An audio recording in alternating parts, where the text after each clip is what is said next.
How do you feel when you hear the word spaciousness? Does it feel elusive, like you can't have that in your life? Well, in today's episode, we're going to talk about two completely opposite ways that you might be able to get a little spaciousness in your life.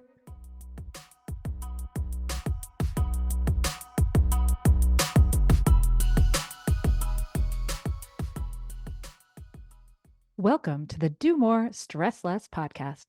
I'm your host, Alexis Hasselberger, a time management and productivity coach. In every episode, I give you actionable, practical tips to help you learn to use your time in a way that feels good to you every day. No more hustling, scrambling, or struggling to keep your head above water. So let's dive in, and soon enough, you'll be doing more and stressing less.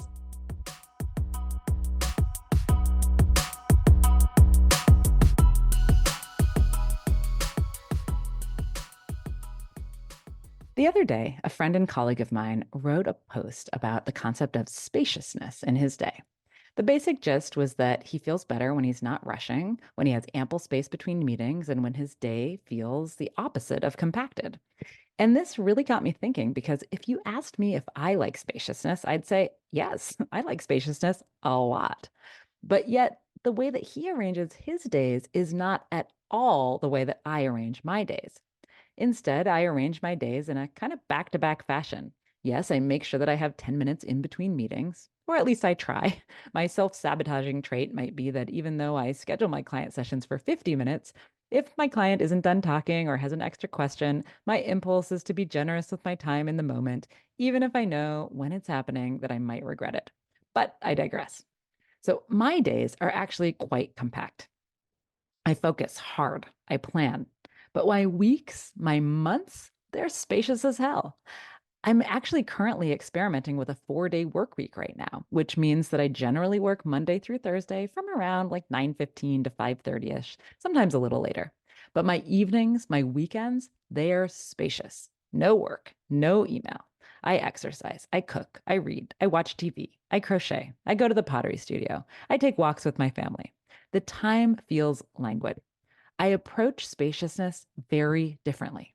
When I'm on, I'm on. But when I'm off, I'm truly off. And as I think more about this, I'm brought back to the dichotomy of an integrator versus a segmenter. So the TLDR on this is a segmenter is someone who thrives with hard boundaries between work life and home life. And an integrator is someone who thrives with fluidity between work life and home life.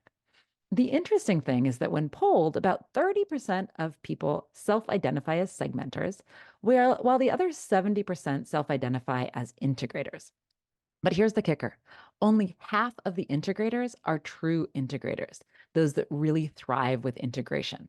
While the rest would actually prefer to have some stronger boundaries. It's just that expectations, both real and perceived, and technology make integration the path of least resistance.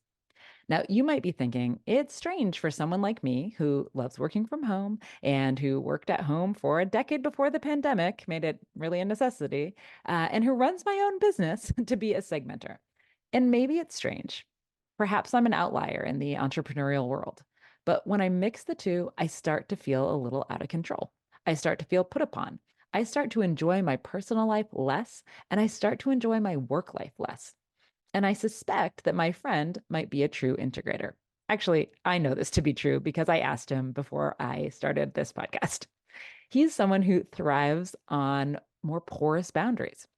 And that might be why he really likes that spaciousness in his workday.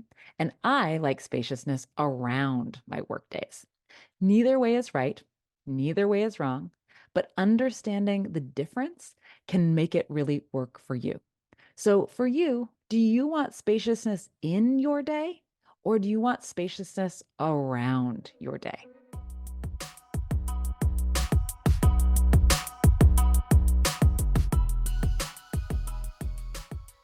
And that's a wrap on today's episode of the Do More, Stress Less podcast. If you found today's episode helpful, please share it with somebody who could use a little less stress in their life. And make sure you subscribe so you never miss an episode. And if you're excited to take action or you need a little extra support, check out the free resources available on my website or schedule a free consultation call with me. You can do both of these at alexishasselberger.com. See you next time.